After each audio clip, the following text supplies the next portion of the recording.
Olá, eu sou Everton Rocha, tudo bem? No vídeo de hoje nós falaremos do Simples Nacional, que de simples só tem o nome, ele é bem complexo, então é por isso que eu criei aqui para você algumas perguntas que nós recebemos no dia a dia, principalmente em quem está constituindo empresa, tem muita dúvida de como funciona, o que é, então a ideia aqui é responder algumas das principais dúvidas do Simples Nacional.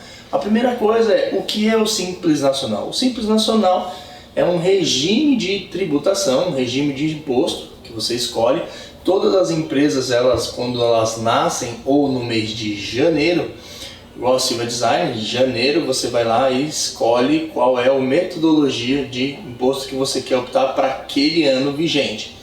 O Simples Nacional, ele é um regime de tributação da micro e pequena empresa. Em teoria, deveria ser vantagem para todo e qualquer microempresário optar pelo Simples Nacional. Por que se diz o nome Simples Nacional? Porque em teoria ele unifica praticamente 6 impostos, né? Então ele junta tudo numa única guia e em teoria simplifica na hora de você pagar o recolhimento. Quando a gente fala aqui na nossa grande atividade, que é a corretagem de seguros, ele praticamente aqui envolve 5 impostos: PIS, COFINS, Imposto de Renda, Contribuição Social e o ISS, que geralmente é o Imposto Municipal. Everton, qualquer pessoa pode se enquadrar no Simples Nacional? Mais ou menos. Se você não faturar mais do que R$400 mil por mês, probleminha bom de ter, ou se você não faturar 4.800.000 no ano, você pode sim se enquadrar no Simples Nacional. Tem algumas outras regrinhas, por exemplo, que são relacionadas à atividade da empresa. Então um exemplo aqui, geralmente a gente tem corretor de seguros que fala assim, eu tenho a corretora de seguros, mas eu também tenho uma meia dúzia de imóveis e eu queria fazer uma holding da minha empresa, colocando a corretagem de seguros mais os imóveis para receber a renda e tal. Colocou a palavrinha holding, já era, não dá para entrar no Simples Nacional. Por quê?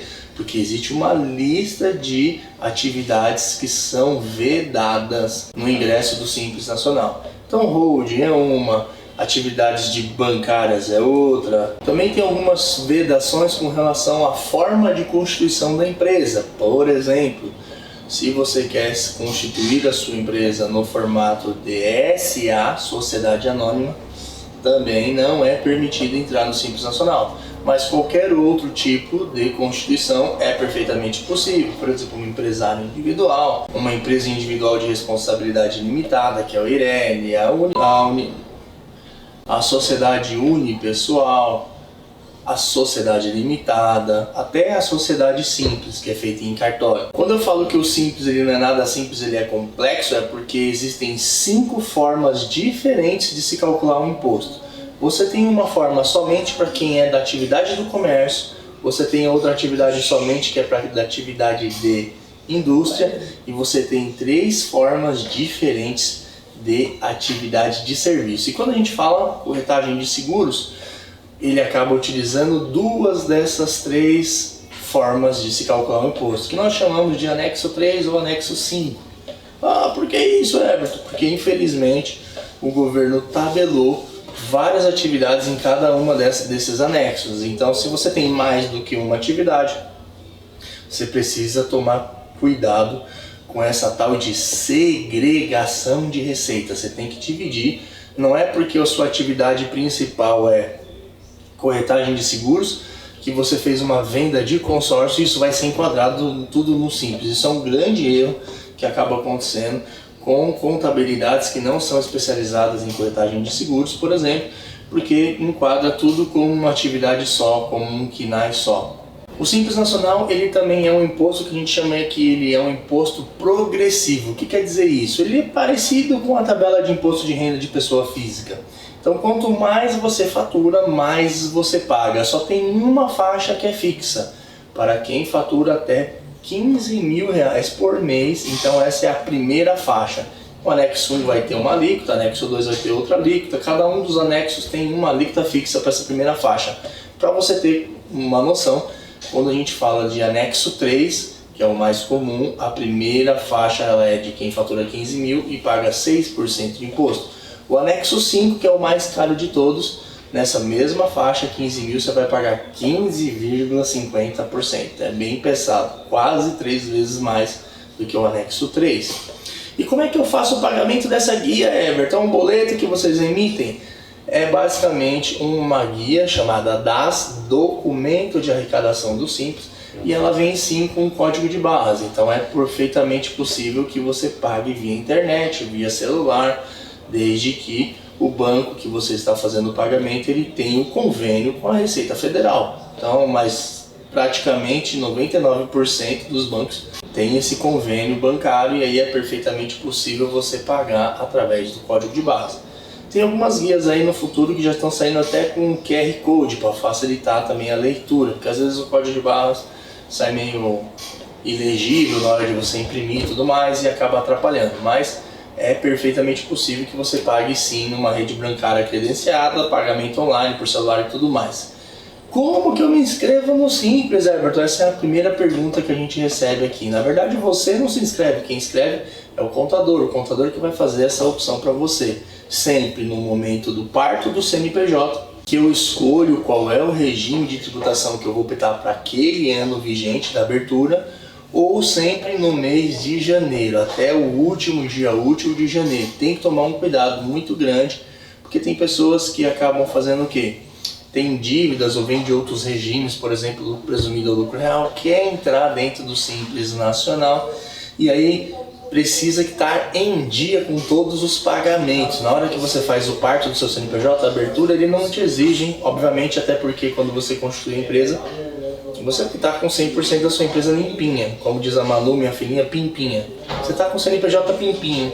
Agora, quando você já existe, ele vai fazer uma varredura para saber se você não tem nenhum tipo de imposto e taxa em atraso.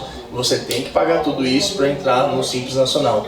O pagamento tem que ser reconhecido até o último dia útil do mês. Então não deixe para pagar a guia no dia 29 de janeiro, que tende a dar merda. Faça o pagamento até o dia 10, dia 15, para dar tempo da Receita Federal processar. Você faz o pedido de adesão e dá tudo certo, beleza? Vantagens e desvantagens do Simples Nacional. Vantagens, em teoria, ele é um imposto que ele tem taxas menores, mas você precisa sempre fazer um planejamento tributário para você ver se de fato faz sentido para você. O Simples Nacional também geralmente tem muita vantagem com relação a registro de funcionários,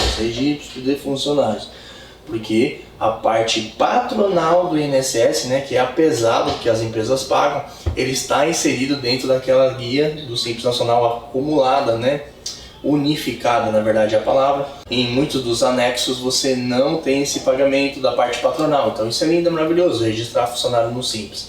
Mas quando eu falo para você que você tem que tomar cuidado, é porque como ele é progressivo, quando você começa a faturar um pouco mais de 100, 150 mil por mês, as faixas de tributação já começam a ficar mais pesadas. Então, se você não tem funcionário, que é o caso, por exemplo, de corretor de seguros, que não tem lá muito funcionário, às vezes tem um, ou tem dois, ou não tem nenhum, se você começa a faturar mais do que 100 mil reais, tende a correr o risco de você pagar uma alíquota mais cara que o presumido. Então, você precisa sim se atentar e fazer um planejamento tributário. De preferência, comece a fazer isso antes, começa ali em novembro e dezembro, pensando sempre no ano seguinte, beleza? O vencimento do imposto do Simples Nacional, ele sempre é no dia 20 do mês seguinte, a emissão das notas fiscais. Esse dia 20 cair no sábado, domingo ou feriado, ele é prorrogado, belezinha, né? Então tem essa colher de chá aí. Mas fique esperto, porque o Simples Nacional, eu sempre digo, é o regime de imposto do bom pagador. Se você não paga, durante 3 meses ele já começa a mandar carta para você de exclusão do Simples, beleza? É isso aí, um pouquinho aí, um overview do que é o Simples Nacional. Deixe os seus comentários aqui, não esquece também de se inscrever no canal, aperte no sininho que quando esse vídeo já é liberado você já recebe uma notificação e tudo fica melhor. Qualquer dúvida que você tiver, escreve aqui que eu mesmo é que respondo lá no canal do YouTube, beleza? Um grande abraço, até mais e tchau!